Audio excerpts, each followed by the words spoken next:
sur YouTube de la journée du 20 août 2025. Donc petite journée TP encore une fois aujourd'hui en sell sur le Nasdaq. On va voir ça tout de suite ensemble, ça va être assez rapide. Pour le setup, donc on s'attend à une livraison baissière, j'avais expliqué hier mon biais baissier jusqu'à ce dernier stade là, jusqu'à ces écoles là. Donc pour l'instant on reste baissier sur tous les jours. Sur tous les jours on reste baissier. On vient H4, H4 on voit que on est dans un fair value gap H4 à l'heure actuelle. Donc ça je le note pas parce que sinon ça prend tout l'écran, mais voilà. On note aussi ces équals de TP, là on a un équal juste ici avec le lot d'aujourd'hui et le lot de la journée du 7 août. On a créé un équal, donc c'est un bon target. En plus, c'est en dessous de l'ouverture de minuit, on va voir juste après. Donc on décale en H1. En H1, on voit qu'on n'a pas forcément grand chose à part qu'on a réagi dans un fair value gap juste ici. M15, on vient. M15, ça devient intéressant. Pourquoi? Parce qu'en M15, on voit que ici, on était en tendance haussière, on avait tout break. On a break baissier, on a repris les liquidités. Donc là, on arrive dans un breaker M15. Donc on s'attend à délivrer haussier, sachant que l'unité de time frame correspond, vu qu'on est à l'ouverture de 8h30. Pour moi, là, c'est un bon setup potentiel. On voit qu'on a retapé plusieurs fois dedans. Donc on descend M1, M2, pardon. M2 juste ici, on voit quoi? On a le breaker M15 qui reste juste ici. Ici, on voit aussi un petit fair value gap M2, mais en M1, on voit un fair value gap M1 qui reste juste ici. Donc ça, en gros, ça c'est un IT, un haut, un haut en haute unité de time frame. Parce qu'on est revenu dans un fair value gap, on a distribué baissier. Du coup là, il nous reste encore juste cette liquidité là, au-dessus là, et ce petit fair value gap qu'on n'a pas recomblé. Du coup, on sait que ça peut être un bon potentiel retournement. Donc ça, c'est pas une position que j'ai prise, c'est pas trop mon plan. Mais voilà, je l'ai mis pour m'amuser.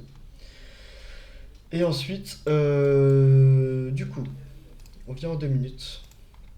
2 minutes, on recherche la même chose. Donc là, on est dans un breaker block M15, on recherche un breaker block donc M2 qui est plus flagrant. J'avais vu M1, mais M2 il est plus flagrant. Donc juste ici, on a break la structure baissière, on est revenu à la hausse en créant des swings juste un swing low juste ici.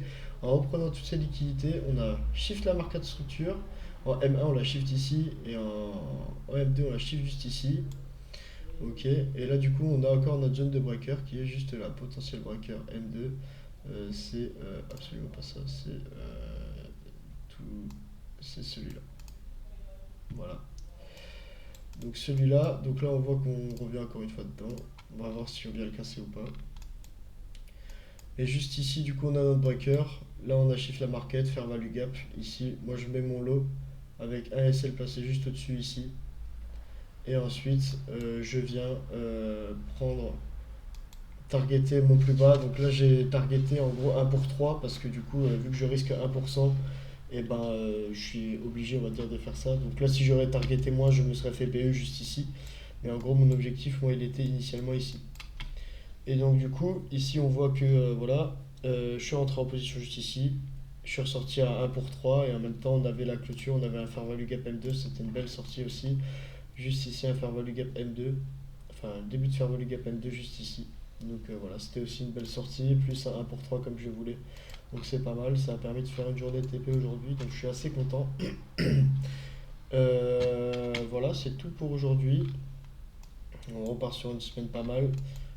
Ici, on va voir ce que le prix fait, on va voir s'il réagit dans le breaker. Donc voilà, ici on a encore cet order block. En fait, l'idéal, normalement, pour enlever toute possibilité, il faudrait mettre le SL juste ici, mais là je voulais prendre un short plus short, on va dire. Donc on va voir comment ça réagit, mais là pour l'instant, moi ça invalide pas mon scénario tant qu'on repasse pas au-dessus de ce haut là.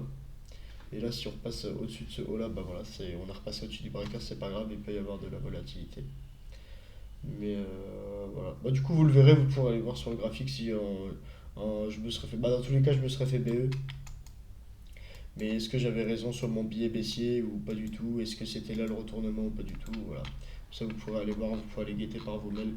Par vous-même. Du coup, voilà pour le setup d'aujourd'hui. Sachant qu'on était aussi, je rappelle, au-dessus de l'ouverture de minuit New York time. Donc on part sur un PO3. Donc là, pour moi, le PO3 il s'est mis en place. On a le breaker. Juste ici, on revient en breaker. Donc là, c'est le moment de délivrer un baissier. Donc pour moi, on n'invalide pas le scénario, même si je me serais fait BE. Donc voilà, c'est tout pour moi pour aujourd'hui. J'espère que vous avez kiffé le petit trade récap. On reprend la semaine pas mal. J'ai envie de reprendre une semaine bien et là je suis assez content des analyses que je peux faire et de ce que je peux prendre. Donc voilà. Sur ce les gars, je vous fais des petits bisous. J'allais te voir si je me fais si j'avais raison autant ou pas avec vous. En fait, avant de quitter la vidéo YouTube. Et le prix il a pas trop l'air décidé à bouger là. Où vas-tu? Où vas-tu?